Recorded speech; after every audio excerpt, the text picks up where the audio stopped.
that's what I'm doing. Okay, so now we are going back to Spain, to 1492, when the Jews were expelled from Spain. Now I want you to try to understand together with me, why would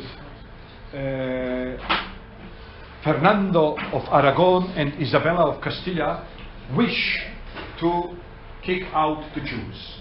Jews in Spain were mostly urban population. Compared to Christians, they were educated.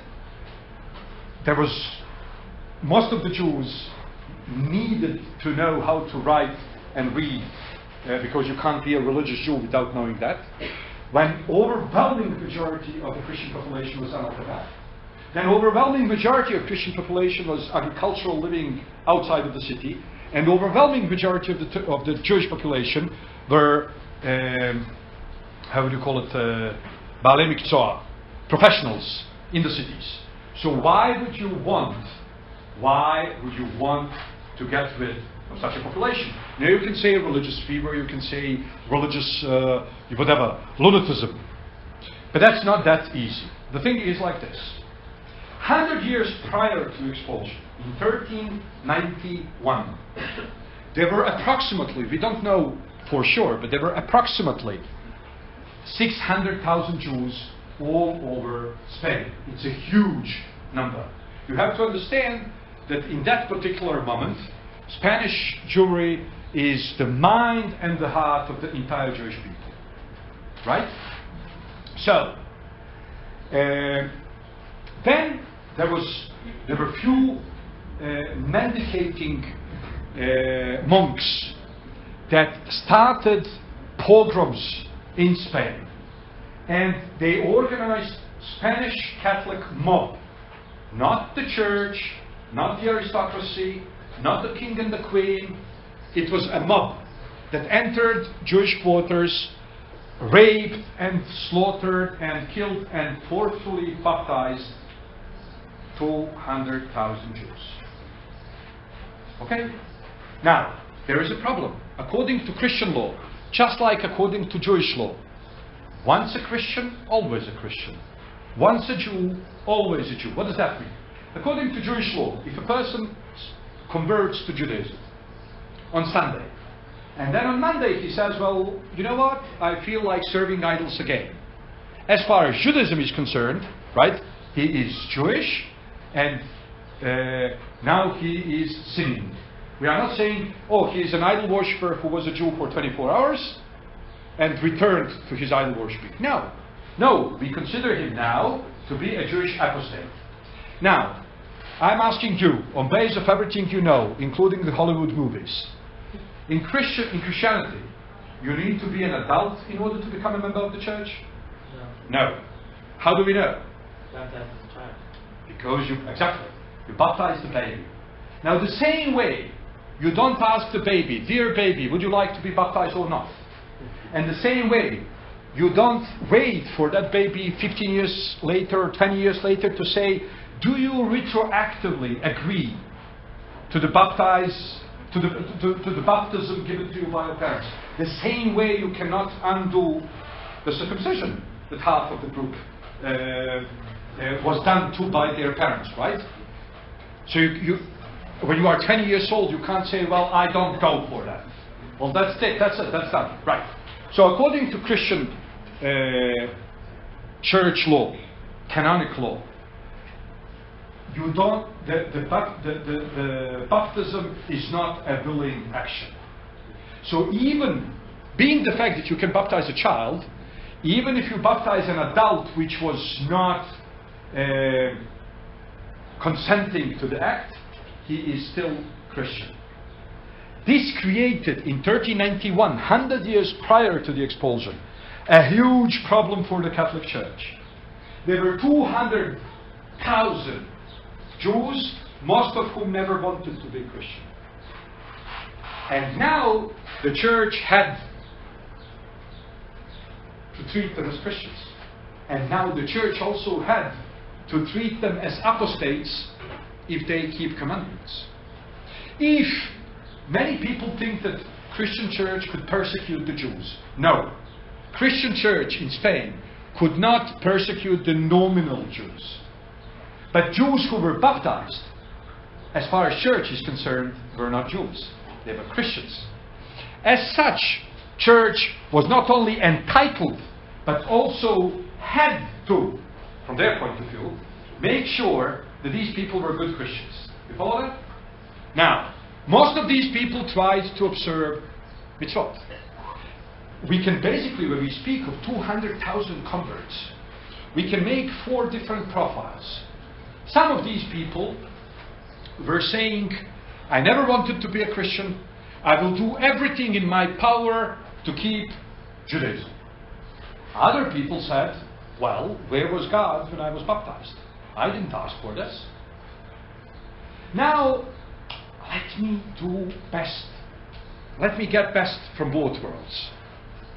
For the world to come, I will try to clandestinely keep commandments, and that's my bank account in the world to come. But in this world, I will make the best out of the fact that now I'm Christian.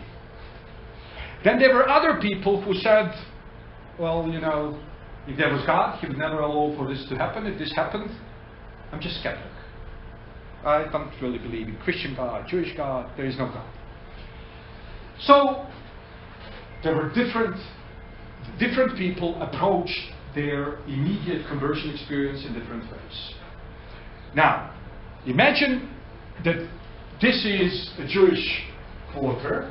Imagine that Christian mob conquered before the royal army came in to re-establish the peace and the sovereignty of the king.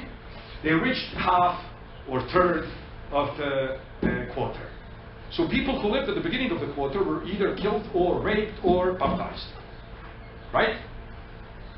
So imagine that there are 3 brothers living in this neighborhood. Now, the one brother who lived next to the Christian quarter was baptized. 2 other brothers were not. Obviously, they will help him keep mitzvot. Obviously, they will give him tefillin for his children, and they will give him matzot during Pesach, and they will give him lulav during Sukkot, and they will inform him about Jewish holidays. Right.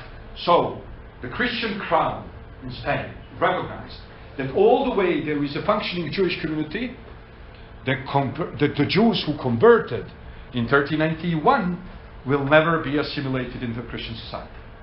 So basically, they decided to expel the rest of the Jews in order to better assimilate the Jews who were already baptized. I'm not trying to justify, I'm trying to understand. Secular governments usually tend to extract money from Jews and not necessarily to remove them, because Jews bring money, a lot of money, to the king's treasury. So, to the king's treasury. So, most of the normal kings, most of the time, don't tend to keep the Jews together with the profits the Jews bring about. So what was specific about Spain is that the crown wanted to solve the Jewish problem in order to solve the problem of the converted Jews. Now, that means that in 1492, Spain was basically the biggest single power in the world at that moment, just like the United States of America was 20 years ago. Right? We're still there. Not really. Not really. And we know that.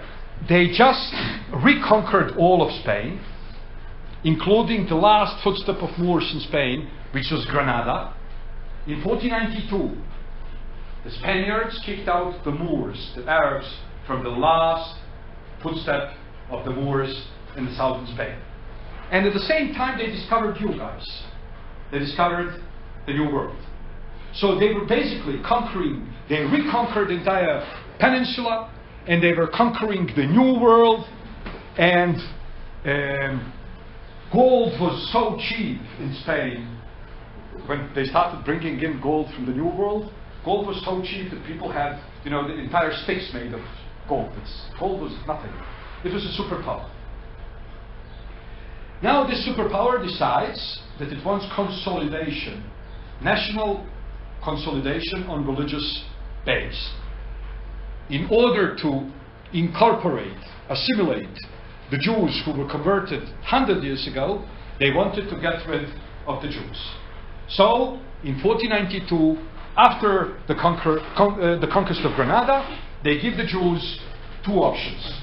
3 months, in 3 months, you all either convert or leave. 3 months from now, if you find a single Jew who is still adhering to Rabbinic Judaism, he will be executed. Additional 200,000 people converted to Christianity. So now we are speaking about 400,000 Jewish converts in Spain. Basically, having in mind how tiny general population Spain was, that means that today there are almost no Spaniards in Spain which don't have Jewish or Arab blood. Most of Spaniards are descendants of, because everybody got married with everybody else, right? So most of the Spaniards today have Jewish genetic.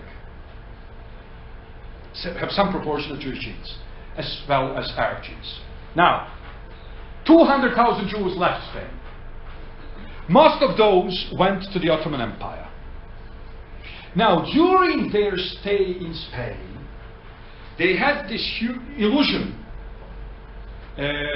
Just like, imagine that you live in Massachusetts. So you would imagine that all the Jews in the rest of the world are just like the Jews in Massachusetts. Then you go to Yemen, or you go to Ethiopia, let's say for the first time in your life, and you see black Jews, and you are all surprised.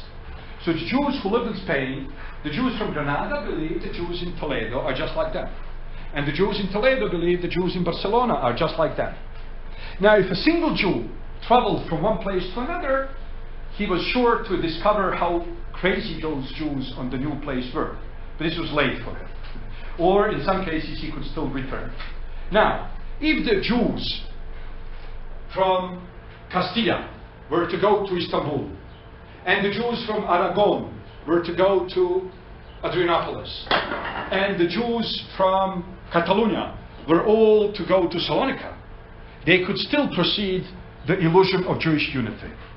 The problem was that few hundred Jews from Catalonia, and few hundred Jews from Portugal, and few hundred Jews, or few thousand Jews from Portugal, and few thousand Jews from Catalonia now live in Istanbul. And then again the same mixture. Few thousand Jews from Catalonia, and few thousand Jews from Portugal, and few thousand Jews from Castilla live in Salonika. Now they all now mingle, and they are all surprised to see how different the other Jews are. And they all, in the first generation after the expulsion, they all established communities based on country of origin. So all over Ottoman Empire, you would have Cal Aragon, the synagogue of the people from Aragon. Cal Castilla, Cal like Kahal in Hebrew, the community. Cal Castilla, the synagogue of the people in Castilla, right? Cal Portugal, the synagogue of the people in Portugal. They wouldn't marry each other. They wouldn't eat shechita of each other, and certainly they wouldn't pray in each other's synagogue. You know the Jewish version of Robinson Crusoe, right? There is a Titanic goes down, one single Jew survives, he gets to an island. 20 years later, a scientific expedition discovers him, and he shows them around the island. And he says, this is my summer kitchen, and this is my winter kitchen, and this is my cave, and these are my two synagogues. So they say, oh, there are more survivors. And he says, no, it's only me. So they say, well, if it's only you, why do you need two synagogues? And he says, well, this is the synagogue where I pray, and this is the synagogue where I would never go to. Right? So it's an internal Jewish thing that not only you need to know who you are, you need to know who you are not. Right? So when you say that you are Litvak, the first association is that you are not Hasidic. So more you know what you are not than what you are, right? Okay, so what happened is that all these Jews now lived on the same street, went to different synagogues, had different rabbis, had different yeshivot, different shekitah, and they wouldn't marry each other. Now this was very undermining for the Torah. This was basically telling the Jews, you are not a nation, and you don't have a constitution. You are a bunch of gypsy tribes which quarrel with each other all the time. Okay? So, I know this is not politically correct, but that's the way they would imagine that at that time.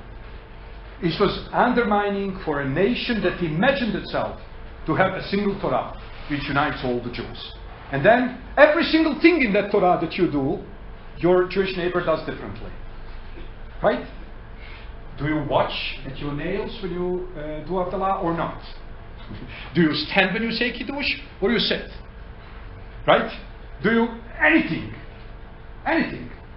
So their practice of Judaism was different. Their pronunciation of Hebrew was different. What you say when was different. So you go to that synagogue and they start with Bameh Madlikim, but you don't start with Bameh Madlikim. You start with Mizmor LeDavid. But other people started with Lechu Ner Harena. So you go to that synagogue and you say they don't know how to pray. Okay. So what happened is there was a need. There was a need for immediate unification of the Jews. So one rabbinic figure called Rabbi Yaakov Berav tried to re-establish the Sanhedrin. What do you think? Who was against it? The communists, the socialists, the Bund, the Christians, the grandmas? No, the rabbis. The rabbis were against Sanhedrin. And why? Most of the rabbis preferred to be the head of a mouse and not the tail of a lion. Sanhedrin would mean that 70 people would have tough job and everybody else would run out of their job. So the rabbis didn't like the idea of Sanhedrin and they were fighting it. Obviously they were not saying why they are fighting it. They were saying the usual rabbinical stuff. We need the Messiah to come. Right? There is a beautiful story about that.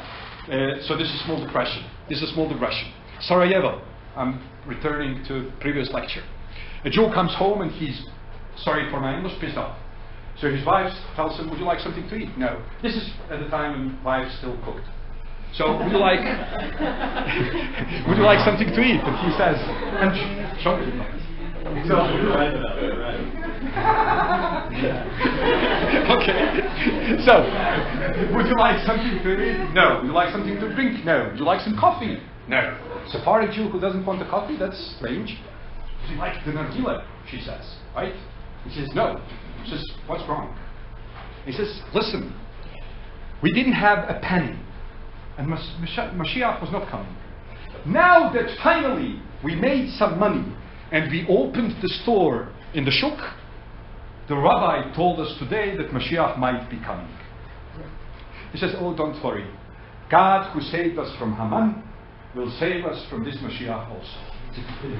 Okay, so Mashiach is a very beautiful concept for postponing your problems. So when Mashiach comes, we will deal with that. So the rabbis wanted the Mashiach to re-establish the Sanhedrin, and until then, we, the rabbis, will rule you. So, Rabbi Yaakov Berav intends to re-establish the Sanhedrin and the Semicha, and it doesn't work. Another Semicha is ordaining of a rabbi. So he wanted all the rabbis. He wanted to have Sanhedrin, and then Sanhedrin will ordain the rabbis. So there will be, the Jews will have, just like the Supreme Court of America, and then you have, yeah. How many attempts have there been throughout history to re-establish Semicha and the Sanhedrin? One was this by Rabbi Yaakov Berav, another was by Napoleon, yes, and one is happening at our time. So basically three major attempts. So, back to our issue. One of his major... Yes, please. Wait, sorry. Where are we talking about? Where did they want to establish? They wanted to re-establish the Sanhedrin at the north of Israel, in Safed, basically, 16th century, immediately after the expulsion. The expulsion is end of 15th century. Now, why in Safed? Because there was the old Safed Tzfat, at the north of Israel. Now, why in Safed? because there was oral tradition. The Sanhedrin went from the temple, right? From the Shtata Gazit in the temple to another place in the temple, and then to another place in Jerusalem, and then to Yavne, and then to Tzipori, and then to Usha. So, according to history, it had 10 major stops before it ceased to exist. So the oral Jewish tradition was that Sanhedrin will return all these steps back on its way back to the temple. So the idea was that the redemption will be gradual, and Sanhedrin will start at the last stop. It will go to previous and previous and previous until it's restored in its full glory in re-established temple in rebuilt Jerusalem. So this is why the Sephardic Jews in the 16th century are rebuilding Safed. Because they want the redemption to start from the north, and they want the Sanhedrin to be established in the north. Now, look at this. Rabbi Yaakov Berav had one of the major students called Rabbi Yosef Karo. Okay? Everybody knows about him. The guy who wrote Shulchan Aruch. But this is a great story. People usually don't know how this came to be. This guy was one of those who received the Semicha from Rabbi Yaakov Berav. This guy was one of those who were trying to help him re-establish the Sanhedrin, and then he understood what's the problem. The rabbinical elite was the problem. So he said the rabbinical elite will never accept a living rabbinical tribunal. But do we have a book which basically summarizes everything that obliges every single Jew? Yes, we do. What's the name of the book? Mishneh Torah. Why didn't the Jewish world, for God's sake, accept Mishneh Torah as Jewish constitution? Well, the rabbinical elite said, because it didn't have footnotes. Ramban doesn't say what is he basing his decisions on in Talmud. So, Rabbi Yosef Karo takes them seriously, which you most of the time shouldn't do. He takes the rabbinical elite seriously, and he says these guys didn't accept Maimonides because Maimonides didn't have footnotes. So I will now bring footnotes from Maimonides. And he writes a huge book called Kesef Mishneh, which is footnotes to Mishneh Torah. And then the rabbinical elite says, you shouldn't have thought of it. Why? Well, it was only a rhetorical thing. It was not the real reason why they didn't accept Maimonides. The real reason why rabbinical elite didn't accept Maimonides was Maimonides was cutting the rabbi as a middleman. Maimonides, in the introduction to Mishneh Torah, says every single male and female and youngster in Israel, in the people of Israel, can understand the entire Torah if he reads this book. So there is no need for middleman between you and God. So Rabbi Yosef Karo now understands that there are two problems. One problem is, rabbis want to stay there as a middleman. They need to, how do you call it? Letavech. How do you say letavech in English? Negotiate or to be an intermediary. Yes. So they need to be intermediators between you and the law which you don't understand. So now listen very carefully. Rabbi Yosef Karo decides that instead of Sanhedrin, which is not working, instead of constitution, which is not working, he will establish the Bet Din of 3 dead rabbis. That's something that living rabbis can live with. It's not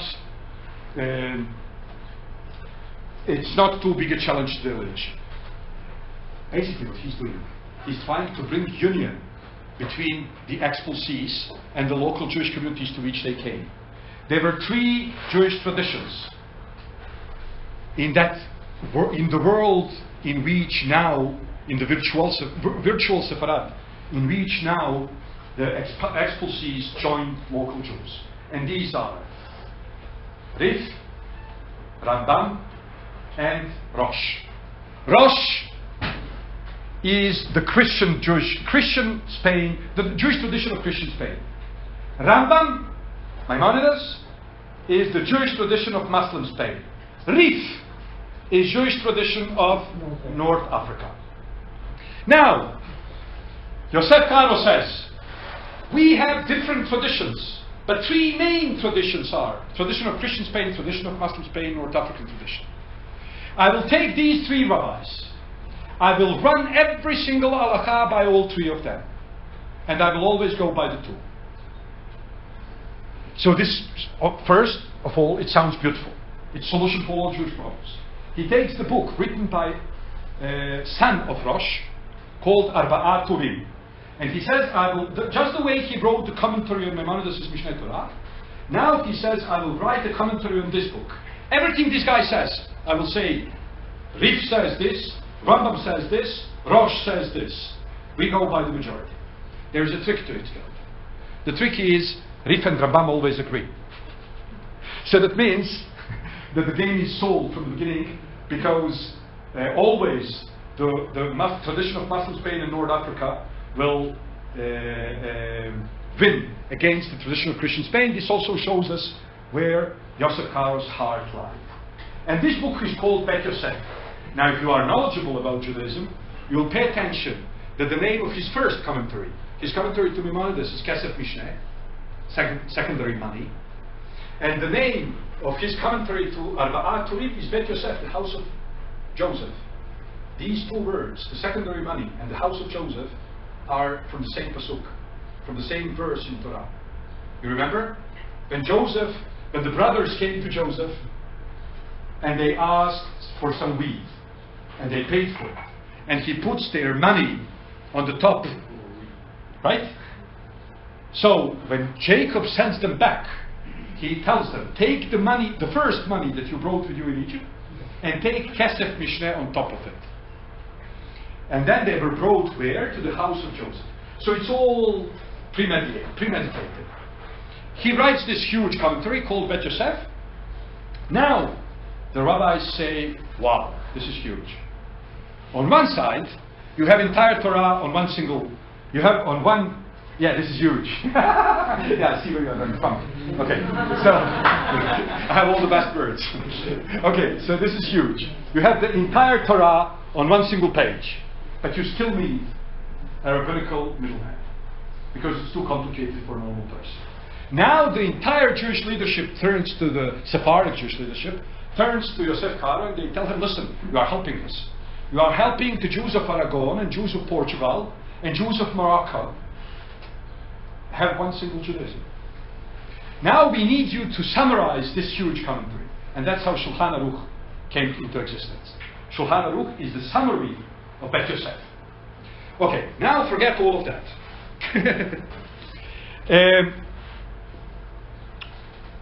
This solved the problem, the immediate problem. Nobody was thinking of Ashkenazim at the moment, because the Ashkenazim were minority and they were where they were. The problem was expulsees coming to the countries like North Africa, where there was other original Jewish population. So this book solved their problems, because now all of them had one single Torah. Whether you were a Moroccan Jew, a Byzantine Jew, a Jew from Muslim Spain or a Jew from Christian Spain, now you had single halacha. But then a rabbi from Ashkenazi world, from Krakow, Rabbi Moshe Seles, says, guys, this is huge. This is a great opportunity. All the Sephardim are uniting around one single book. Let's add Ashkenazi touch to the book, and then we will all have one book. So, if the first book was called Shulchan Aruch, which means a prepared table, this guy writes a commentary called Mapa. Mapa is a table clothing. So he puts the clothing on the table. What's the idea? Today, when you open Shulchan Aruch, you have square Hebrew letters and what's usually called Rashi letters, right? Small letters. So the Sephardim follow the square letters. The Ashkenazim have to consult also what's written in small script. And if small script is different, then they follow the small script. But at least all the Jews in the world are following one single book. And this was all result of the expulsion from Spain. Now, the Jews who were expelled from Spain, the so-called Sephardim. Now we have to deal with the question, what's Sephardi? There is Ashkenazi definition of Sephardic. That's a very easy one. Whoever is not Ashkenazi, he is Sephardic. So if tomorrow they discover Jews on banners, these will be Sephardic, obviously, because they are not Ashkenazi. That doesn't work. It's true. Then there is a Ladino, very ethnocentric definition. The Ladino speakers, the speakers of Judeo-Spanish, the Jews of the Ottoman Empire, will say, Sephardic means Jews who were expelled from Spain in 1492 and they proceeded speaking Spanish until the Holocaust. Well, there is a problem. Because then all those Jews who lived in Spain and never left were not Sephardic. Maimonides was not Sephardic. Even Gavirol was not Sephardic, and so on. And besides that, most of them who lived in the Spain under Muslim rule never spoke any Spanish. They spoke Judeo-Arabic or Arabic. So, yes. They've studied a little bit. This is the beginning of the year about Ladino, but there's a misconception of where does Ladino come from. We talked about that. Yeah. Its origins. Yes. How many? I'm going to ask just do a vote. How many learn that Ladino comes from Spain? It's not bad. Yeah, that's not bad. Which means, since very few of you raise your hand, Ladino doesn't come from. I think Renee explained that it only comes about after. Yes, right. After the the expulsion. yeah. In the Ottoman Empire. I will explain it. Thank you for intervention. And I will follow your thought. The same way, you cannot say that American Jews today are speaking Junglish or Jewish English, right? Yes. Even though you can have somebody in Alabama saying, try to imitate Alabama. Darling, would you like to make a kiddush in the Sakal or outside, right? Okay, but it doesn't make for another language. And then you can have somebody speaking English with actually and probably and fabulous and all that kind of New York stuff, but it doesn't make for a separate language. Jews in Alabama speak just like everybody else in Alabama, with 50 additional Hebrew words and 50 additional Yiddish words, most of whom even the Christians know. The Christians today use the words like schmuck and shidduch and kosher and so on, right? So, the same way the American Jews speak local American English in every city and city, with Jewish touch to it, but that Jewish touch doesn't make for a different language, because still all your black or white Anglo-Saxon or Porto neighbors can understand you most of the time. Most of the things you are saying, it's not a different language. The same way in Spain. Jews in Castilla spoke Castilian, Jews in Andalusia spoke Andalusian Arabic, Jews in Catalonia spoke Catalan. So every single Jewish community spoke the language of the country with Jewish touch. When they were kicked out, the same way they united around one single book. They united around one dialect, which was Castilian dialect, but it took them 100 years to develop what today we call Ladino. That's Judeo-Spanish of the Ottoman Empire, based mostly on the Castilian dialect, however though with obvious Hebrew and Aramaic and Portuguese and Catalan touch, with languages of contact in the place, like Greek, Bulgarian, Serbian, Macedonian, Turkish, Arabic and Persian. Yes? Sorry, can you just remind me the time period when this is all happening? 16th century. 16th century. Now, I want to say also a few words about the Sephardic. Okay, no, but we still haven't decided what's Sephardic. So today, when you use the word Ashkenazi in modern Hebrew, everybody knows what you are referring to. Nobody would say in modern Hebrew, it's unimaginable to say in modern Hebrew that Merkel is the Kanzler of Ashkenaz, right? It doesn't work. You cannot say that Sarkozy is the president of Ashkenaz. Nobody would use in modern Hebrew the word Ashkenazi to describe Sarkozy. But when you say Sepharad in modern Hebrew, it means anything. When you say Rosh Mevshalah Sfaradi, right? That's the Prime Minister of Spain, a Christian Catholic God. But then you say Harav Rashia Sfaradi, the Sephardic Chief Rabbi. That's not Chief Rabbi of Spain, that's Chief Rabbi of Israel. Is he Sephardic? Well, depends. Obviously, he's not Ashkenazi. But the present one is Moroccan. The previous one was Persian. The one before that was Iraqi. For hundreds of years, they were all Ladino speakers. But then, after Rabbi Uziel, most of the chief rabbis of Israel were Oriental Jews. Now, what's the difference between Oriental and Sephardic? It's a huge question, and it's a complicated one. Because halachically speaking and liturgically speaking, Oriental Jews are Sephardic. Why?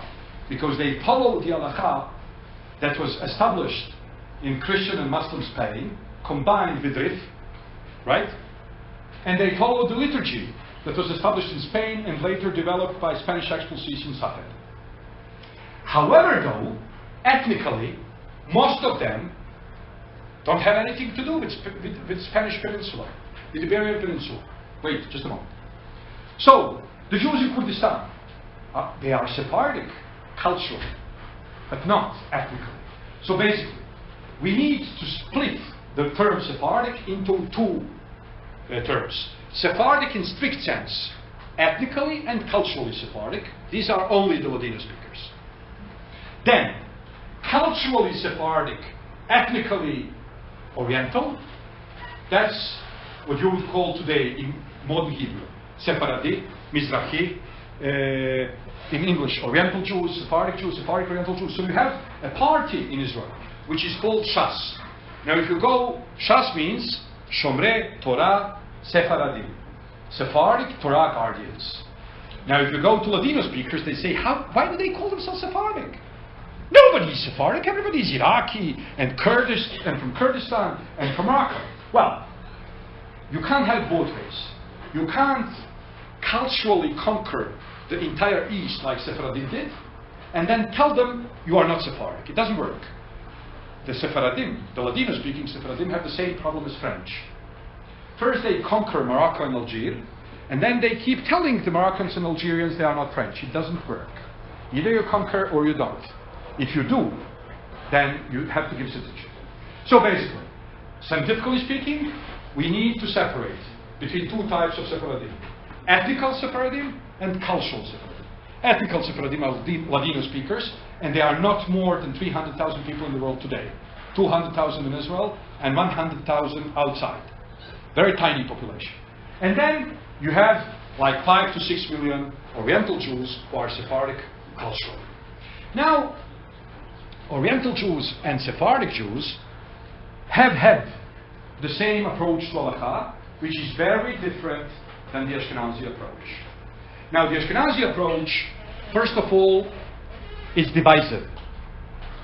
When have you heard last time about Orthodox Sephardic or Conservative Sephardic or Reform Sephardic or Reconstructionist Sephardic or... You know, there is a joke. They say how the Ashkenazim divide. How the Ashkenazim are divided. Religious and anti-religious. Then religious are divided into Orthodox, Conservative, Reform, Reconstructionist. Then Orthodox are divided into Modern Orthodox, whatever. And then the old type Orthodox are divided into Litvak and Hasidic. Now, how do you divide the Sephardim? 3 types. Believers and observant. That's one group. Second group is believers, God's willing, observant. And the third group is God's willing believers. In other words, they are not believing, but they believe they should believe. And they certainly do hope that one day they will believe. Right? So it's you can laugh as much as you want, but that's a cultural issue, and that's so true about modern Israel. If you go outside, right, most of the Oriental Jews belong to one of those 3 groups. Not too many Oriental Jews are convinced atheists or whatever, right? It doesn't work that way in the Orient. Okay. Now I want to give you a beautiful illustration of the Sephardic and Oriental way to halakha. A guy in 18th century Salonika finds a worm in a type of food that usually doesn't contain any worms. Now in the Ashkenazi community, you always split about such a question. Then you have those who don't eat bananas because they might have worms, and those who do eat bananas because bananas usually don't have worms, right? Now, in the Sephardic world, this guy finds a worm. I can't remember the fruit, but let's say in banana, something that never has worms. So he writes to the rabbis, and he says, I found a worm in banana. And the rabbis write back to him, and they say, we hope you removed it and you ate your banana.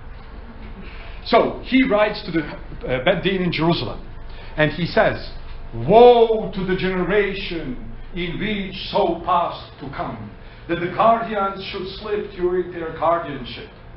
And I turned to the rabbis in Salonika, telling them that I have found a worm in banana. And instead of telling everybody that they should start checking bananas, they told me, we hope you removed the worm and ate the banana. And now the rabbi from Jerusalem, Rabbi Chaim Yosef David Azulai, the famous Chidah, responds to him like this. And he says, all the way, you didn't ask the Bet Din in Salonika. It was permissible for you to check whether there are worms in bananas, even though everybody knows there are none. Once you have asked the Bet Din, and once they've told you there is no need to check, not only it's forbidden to you to tell others to check, but it's forbidden to you to check for yourself. And if you check from now on bananas for worms, let me inform you that there are 3 reasons why you will not make it to the world to come. Because a person who despises the words of rabbis doesn't have the part in the world to come. And the person who Poresh Midakei Tzibur, how do you say? Who removes himself from the ways of the community doesn't have a part in the world to come. And the person who makes fun of the previous generations doesn't have doesn't have a place in the world to come. Unlike the person who eats with both his hands worms in a secret place. What this rabbi is saying is basically, imagine, you will never find an Ashkenazi rabbi saying this. What this rabbi is saying, if you go to a secret place, nobody sees you. You just like worms, right? You don't do this in order to say, oh, God never took us out of Egypt. Oh, Torah is not true. No, God took us out of Egypt. Torah is true. And I like worms. Therefore, I'm not despising publicly God or His authority. I go to my own secret place and I eat worms with both hands. I will be punished for this, but I have a part in the world to come. Unlike the person who does one of those 3 things. The person who leaves the ways of the community, the person who thinks he is more religious than the previous generation, or the person who thinks he knows more than the rabbis. So basically, this is just an illustration, but I think it's a very powerful illustration which shows you why there was no division around the strictness lines amongst the Sephardim, because the approach was totally different. I will give you, in order, yes. You were going to talk about the yes. physical dispersion. And okay. So this is the Balkans. Okay, you will be visiting this part over here, but all of this. And we've been to Bulgaria. And you have been already to Bulgaria. And okay. Saloniki. Right. So I want you to understand. You see, this is different years, and this is the Western Roman Empire and Eastern Roman Empire. Now, you can see that the division between the West and the East goes through the Balkans, and sometimes it goes further to the south, sometimes it goes further to the north, but basically Balkans are the place where Roman Catholicism and Eastern Orthodoxy meet, right? So, this is a double-headed eagle. Why double-headed eagle? Because when Constantinople was established as the second Rome, as the new Rome, you remember the Roman eagle, right? The Roman eagle was looking just like the American eagle. It was looking to the left. It had one single head, just like the American eagle. Once the Roman Empire had a new capital, they added to the eagle another head. So this basically means 2 empires, 2 capitals, Rome and New Rome, or Constantinople. Now you will see that in the Balkans this is still very alive. This is the flag of Serbia, right? This is the flag of Montenegro, and so on, right? The eagle is also there on the Albanian flag, and so on. Now, when the Jews came from Spain to the Ottoman Empire, there was a local Jewish population. This local Jewish population, today we would call them Byzantine, but that's a wrong name. The real name is Romanioti, the Jews of the Eastern Roman Empire. Now these people spoke Judeo-Greek, and these people were there since the times immemorial. When Paul the Apostle was preaching the gospel and traveling around the old world, between other places he went to Salonika, and there was a Jewish community there. Right? So all those ancient Jewish community from the 1st and 2nd century BC, and from the 1st and 2nd century Common Era, right? They later developed into what today we call Eastern Roman or Romanioti communities. So when the Sephardim came to the Ottoman Empire, there was established Jewish population there. But something unprecedented happened. Instead of newcomers being assimilated by the locals, most of the locals were assimilated by the newcomers. This is for 3 reasons. First of all, imagine something like this. Let's say, God forbid, the Jews are expelled from New York. And let's say that 10,000 New York Jews come to Albania. And there are 1,000 Jews in Albania. Now who is going to assimilate whom? Who's going to assimilate whom? The locals, the New Yorkers, or the New Yorkers, the locals? It's very easy. The New Yorkers, with their will assimilate the locals, and then you know the joke, right? When four Jewish ladies in New York are sitting in a restaurant, and the waiter comes and says, "Ladies, is anything all right?"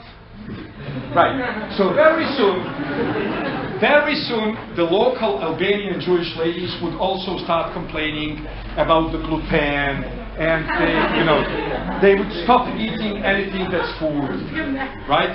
And they would act just like any normal New Yorker Jew, because there is such a thing as trendsetters. So the Sephardim were coming from the world center at that moment. Spain was the center of the world, and it was certainly the center of the Jewish world. So wherever they came, they assimilated the locals. In Morocco, there is a beautiful story. I don't know how many of you have been to Morocco. It's a beautiful thing. You go to Fez, and in Fez you have Al-Saad synagogue, and this synagogue, and that synagogue. And then you have the synagogue called, what was that? Nothing. Okay. It was a huge nothing then. Okay. So you have in Fez you have different synagogues, Al-Sadon and this and that, and then you have synagogue which is called Al-Fasiyin, the synagogue of the people of Fez. Wait, what's that? I told we were in Fez. So all the synagogues in Fez are synagogues of the people of Fez. I mean, can you imagine, walking on Manhattan Upper West Side, and then there is a New York synagogue? What does that mean, New York synagogue? You are in New York. All the synagogues here are New York. Well, the idea is, the most of the synagogues were Sephardic. And Sephardim were referring to the local synagogue as the synagogue of the locals. Right? So, they had their own, the Sephardim, when they came to Morocco, they had the statutes of their own communities, and the statute of the community says something like this: Cuando el forastero, when a foreigner wants to join the community.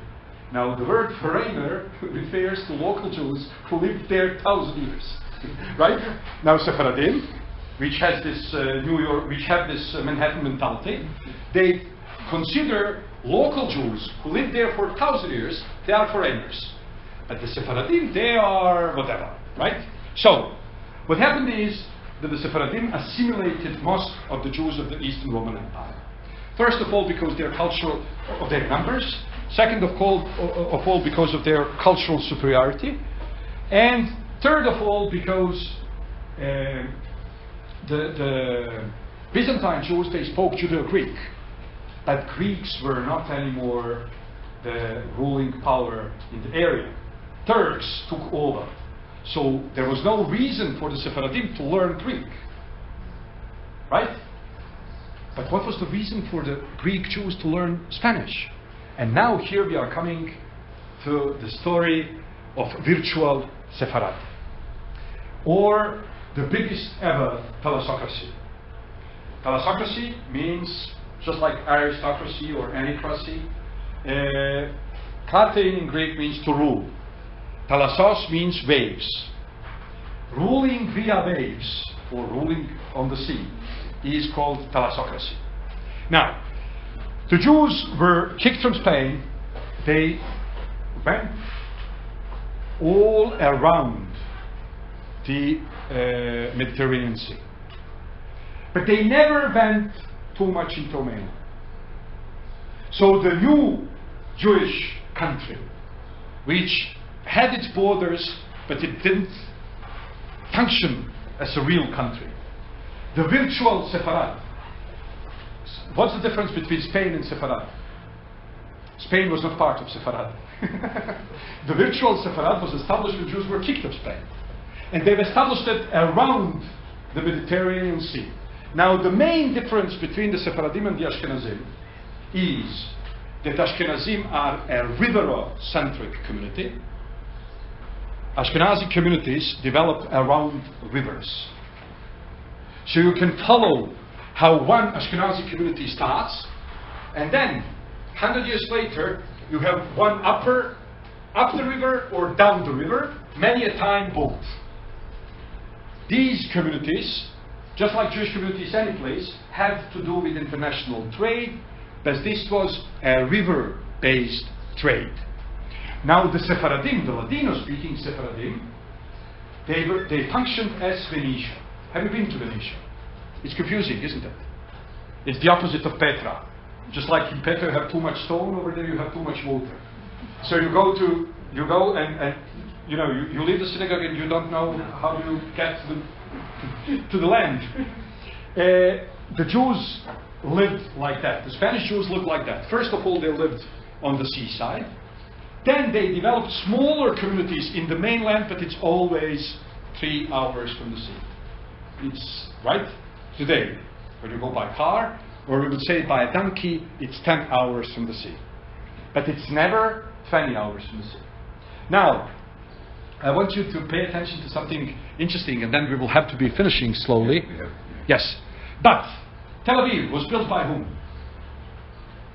Ashkenazim or Sephardim? Okay. So it's a river-based city. Have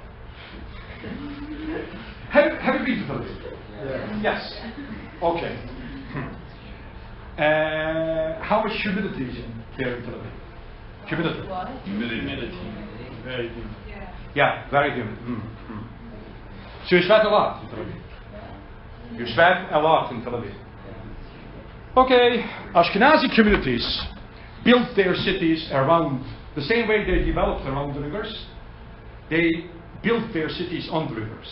Now, when you build a city around the river, then all main streets are parallel to the river. That's the way Ashkenazim built their cities in the Eastern Europe. Now, in the sea, it's the other way around. All the main streets go to the sea. And that's why you have brisa. That's why you have wind. Because the wind is coming from the sea and it goes through the entire city, through the main streets. Yes, unless the city was built by Ashkenazim. But when the city, like Tel Aviv, is built by the Ashkenazim, then they took the sea to be a river. And then all the main streets are parallel to the sea.